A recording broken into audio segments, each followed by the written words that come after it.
October Halloween forum, right? The Halloween month. So we got started talking about the IATA reports and the flight numbers and travel. They're saying travel is not back to 2019. And then we're hearing from the supplier and buyer side that it actually is. And we had some really good hot conversations about perspectives that we're not even looking at yet. So, Doug, can you repeat kind of what you were talking about on the that side of things? Well, I thought Phyllis gave a great overview, when she started off, but I'll be happy to kick it off. But, I think that tell us what there's you heard different me ways say. to look at Yeah, we'll get back to you, Phyllis, because this is great. We'll tag team. We'll get back to you, start thinking about that. But no, we have a lot of fun before the recording starts, so it's great. But no, I think that in terms of the numbers, there's just, as we were discussing before the meeting started here, there's different ways to look at the numbers. And certainly, the airlines like to look at advanced bookings, to see, what travel looks like the fourth quarter and into next year. And, there's been some very encouraging signs there. I think there's some discussion about, are we really back to where we were in 2019? And, there's other discussions that, 2022 isn't anything like 2019. And I think what blurs the numbers a little bit now, well, probably more significantly than ever before, if you look at how many people are traveling on business and leisure or bleisure, or pleasure as they call it in the UK, Pleasure. That also, blurs the numbers somewhat. They traveling for business, they traveling for leisure, whatever. So the whole dynamic is different than what it was in 2019. And so, whether you look at hotel data or airline data or car rental data, rail data, I think they're all going to tell a little bit of a different story. I know from a TMC standpoint, we'll certainly be a lot more excited when, most of the international markets open back up again. I still think we're somewhat constrained there. But I think once that opens, and hopefully 2023 will be a really good year. So. Yep. And Japan is opening up in 2023 for tourism again. I saw that in the news. Yeah. Well, there's a lot of business travel to Japan. Business travel is open, but it will open for leisure. Yeah. Yep. Now, Phyllis, your perspective that you gave us on this was very in depth. So basically, what we were talking about before we started the official meeting was that our numbers are as a supplier, our numbers have surpassed 2019. I think there's a number of factors. We're a large brand. We are that upper mid-level, for the most part, brand. That seems to be where the budgets are falling as companies come out of pandemic. There's very, there's very few that have the option of staying in the 5-star hotels right now. And many are using car rental and rail to travel. So perhaps the airline numbers are not giving the true picture. I think you have to look at all the numbers like Doug said. But just in the past, either my face-to-face meetings with clients, or even the few that I'm still doing, on Zoom, because some of my clients are headquartered out of the country, they're in Europe. Basically, I would say at least 75 to 80% have no restrictions on travel any longer. And they're back up to travel is open for their travelers. But as I just mentioned, some of them have they're a little bit more budget conscious this year coming out. They're watching their dollars a little more. So like I said, I think that's where my brand kind of fits in really well. And that's why we're doing so well. Could I say something about hotels? Absolutely. I recently started working as a consultant at Marathon. And we did an RFP on hotels. And admittedly, they have a limited market. It's only EG and parts of the US. but every hotel, doesn't matter what brand, has come back with at least a 20% price increase, at least. And Hilton's are coming back with, it's unbelievable the prices they're coming back, and it doesn't matter your volume, and it doesn't matter anything. Yeah. And they don't want to go down. They don't want to give LRAs. They don't want to give 24 hours checkout time or 6 hours. They want it more. Everything is so difficult now. Yeah, with the inflation, and they're trying to make back the money maybe that they've lost in COVID. Yep. And that goes along with, you know, we're in fourth quarter. Everybody's reconciling right now. So are we on a slowdown because everybody's budgeting? I mean, that's the typical travel.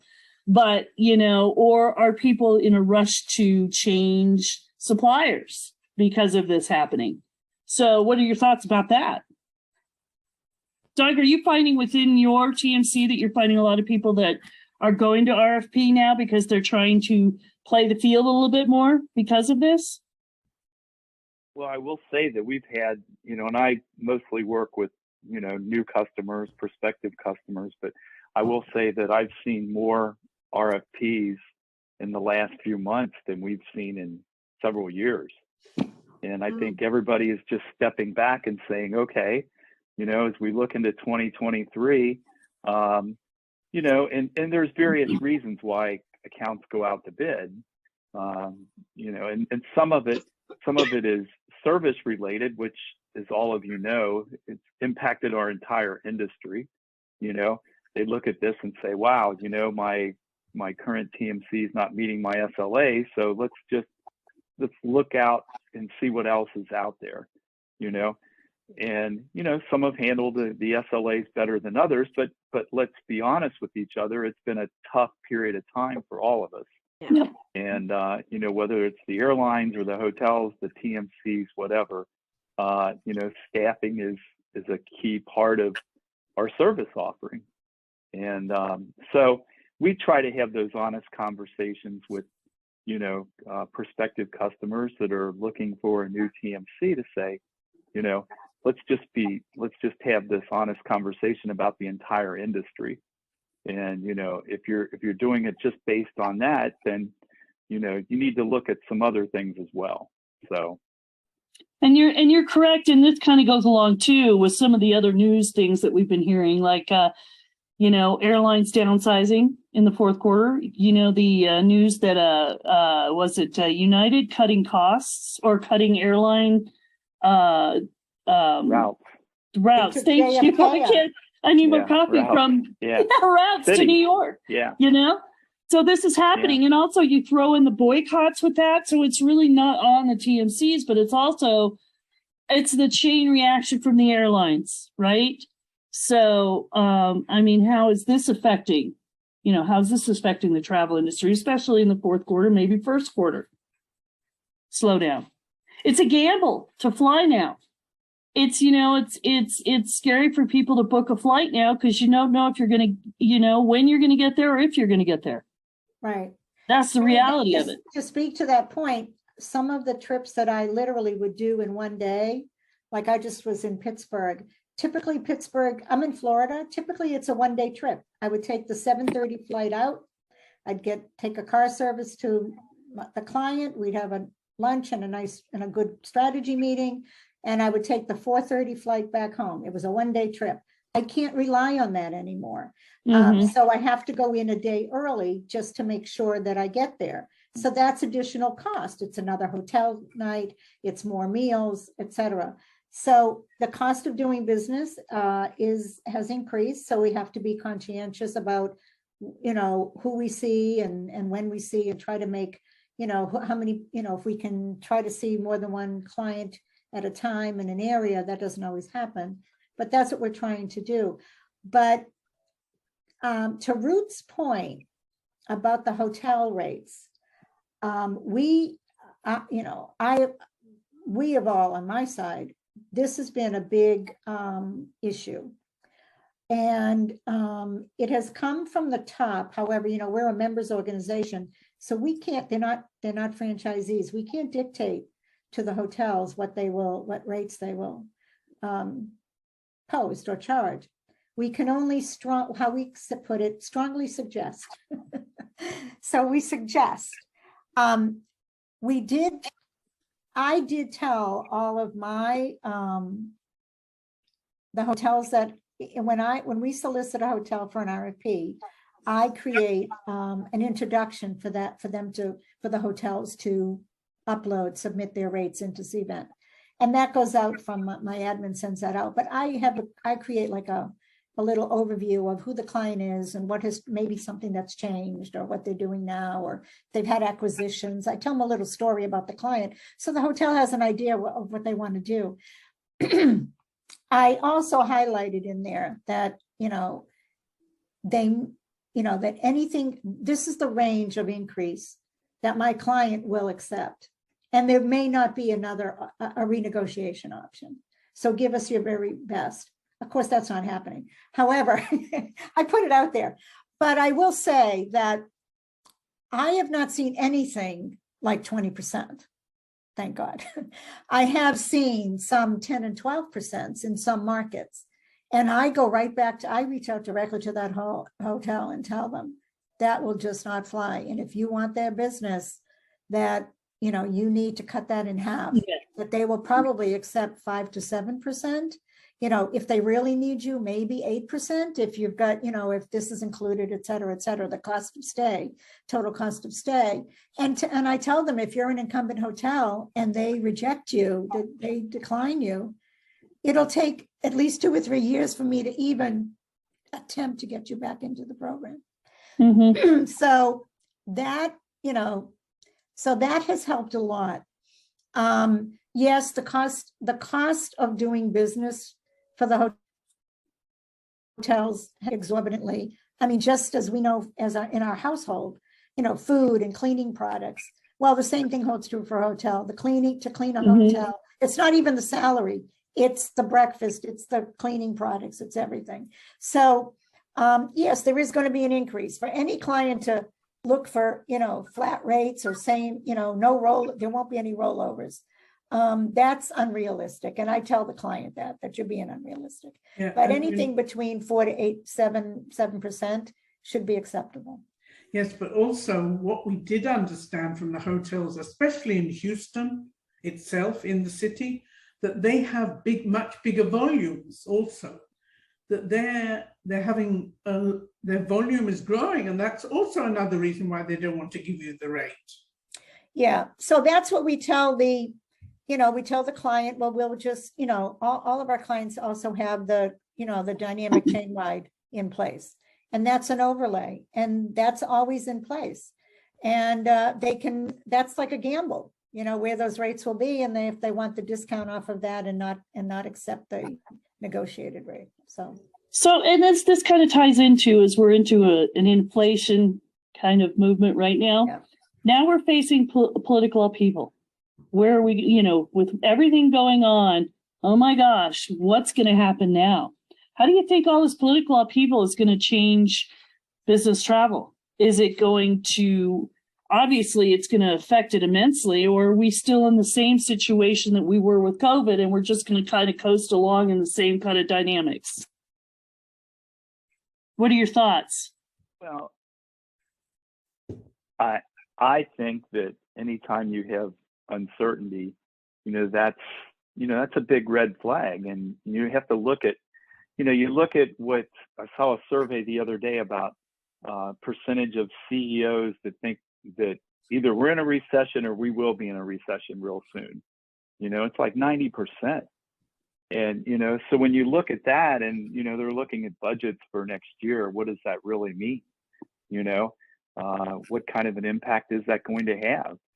And with the midterm elections coming up, again, there's more uncertainty. Is there going to be more of the same? Is there going to be change? If there's change, what's the change going to be? It's just a crazy time we're living in, and Wall Street doesn't like uncertainty, and, businesses don't like uncertainty either. And, unfortunately, we're all part of that. So our normal may be pushed back to 24, 25. Everybody, at the beginning of at the beginning of 22, we're all thinking, okay, we're going to come back in 23. Now I think we've been delayed to 24, 25. And there's even predictions out there that 25 may be the year that we actually settle down. And, as I remember back when we had the housing crisis, we crashed there. It took us how long to come back? What, 5-7 years, I think? So I think in a forecasting, I think a lot of buyers may be forecasting for that. I mean, what are your thoughts? My feeling on the inflation, I call it, managed by fear inflation. Because we've been hearing about we're headed for a recession. I've been hearing that since February. Well, Yeah. Like, is it here yet? Because I mean, things are tough. Costs are up, and there's been a war, and and so like, how do we know when we're there? How do we know, like, what date is that? And so I think that they throw a lot of that stuff out there. I don't want to make light of it by any means. I mean, it is serious. It affects how we live, us in our own personal lives, never mind just in business. However, it's like, I kind of keep it in the back and just keep doing business. Yep. I just keep doing business because, like you said, well, maybe what if it's 24 or what if it's 25? Well, we could have something else. Yeah. Hit us. So, I mean, and Debbie knows this, I live in the present. I'm, that's my, I set my intention every day and I live in the present and I just do business like one day at a time. And that's how I have to look at it. Yep. Optimistically, yes, it is. You don't know what's going to happen, but you do. Exactly. You live business day to day. And we're adapting to the change bump to bump. And what it has done is kept us from getting too comfortable, right? Yeah. It's kind of like live for today, but keep one eye on tomorrow. So yes, exactly. Kind of thing, like, well, you've heard this so many times, live uncomfortably. Yes. Yes. Yep. You've got to be able to adapt and change. Yeah. I'm willing to bet that most of us on this call, if not all of us, have been around long enough where we've seen one thing after another, and we can go way back, you know?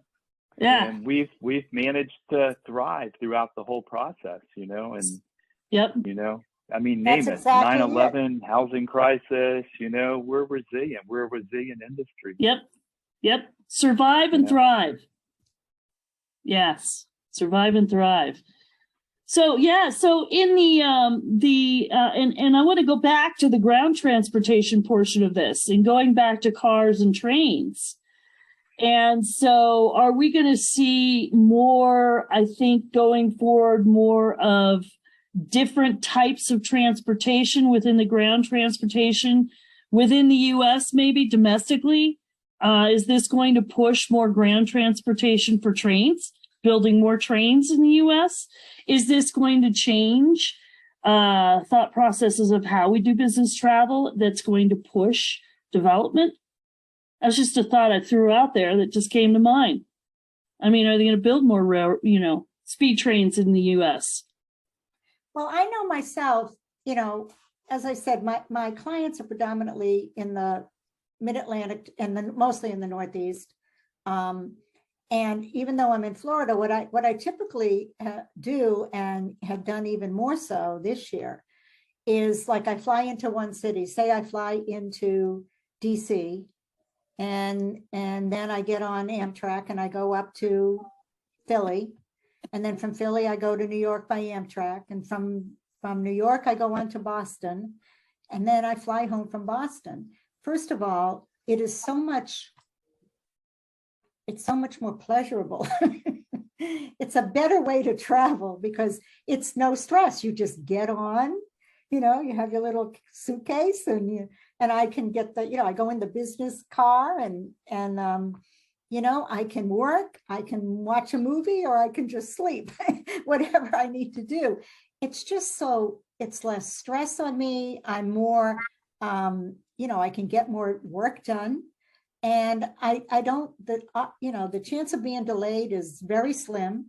Mm-hmm. And have been doing that for years, but I've done it even more so. I will say, as far as new train, routes and things like that, here in Florida, we're, this close, next year, we will have the train that will go from Orlando Airport right down to Miami and make 3 stops. In each county. Wow. Wow. In each county. And Oh. it'll be like, instead of park and fly, they're building a whole lot. It's going to be called Park and Rail. I will have no problem parking my car at Orlando Airport, getting on that train and going Yeah. down to Fort Lauderdale for business, West Palm, stop, and pick up, or even just pick up a car when I'm down there if I need to, or Yeah. just Uber it from the train station to the client, Yep. And again, so we're, we already have the Circle train. We have most of that line in operation. However, 2023 is when it'll be completed to go all the way to Miami. Well, I think if you're talking about Europe and the UK, I mean, it's a whole different story there. Yeah. You can go around Europe and the UK without using a car, without using anything, because you've got trains that go everywhere all the time. Yeah, Yeah. the same thing in Countries Japan like that. and in China. In China. Yeah. Yeah. And Exactly. there was a rumor, I think it was about a year and a half ago, about a bullet train that was going to be built from California to Las Vegas, the first bullet train.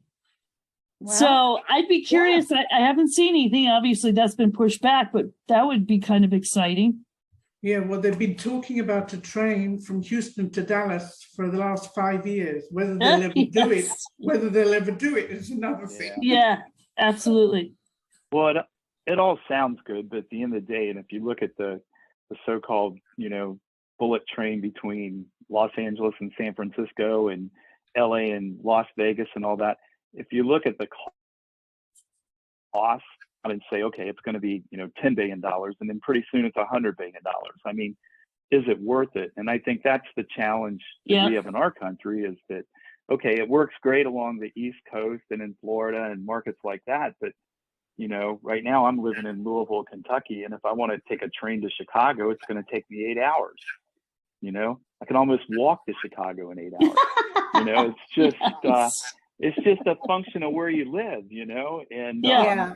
Yeah. the U.S. is a big country. You have to use the, the one with, like I use the Acela, which only has a couple of stops, and yeah. Well, so in certain parts of the country it makes sense, but in other parts, Yeah. in It our doesn't. country, it really doesn't. Yeah. Yeah. Or, in other parts of the country, we're still horse-drawn wagons, right? Yeah, You get there fast. absolutely. That might be faster, Doug. Yeah, But then, and Doug, I'm on the even flip, moving to but Florida. on and the the- flip side, if you went to the airport and your flight was canceled, you might be waiting 8 hours for the next flight. So you might Anyway, Well, so that's could have been true. Yeah, there. yeah. you might as well start walking. And Phyllis, I'm even moving to Florida, and it's like the train's not even going to make it to my new place in Florida, There you go, there you because I'll be go. living in Sarasota. So, Oh, well, I'm in the so- villages. oh, okay, yeah. So the train's not even going to make it over to the West Coast anytime soon, So, No, they do you know. have plans for one to go into Tampa from Orlando, like to Tampa, but that's right. the next phase. But I'm surprised that we even in Right. Florida, we got this far this quickly with this train. So, Yep. Yeah, it's exciting. yeah. It really It's is. exact- And Yeah. I didn't know about, I mean, like, not that I should, not that I'm the most well-read, but normally I read that kind of stuff. It's been kind of quiet on the announcement. So that really is exciting, Phyllis. That really is. Yeah. Yeah. Well, no doubt what prompted it is obviously the tour, Florida's the #1 tourism state.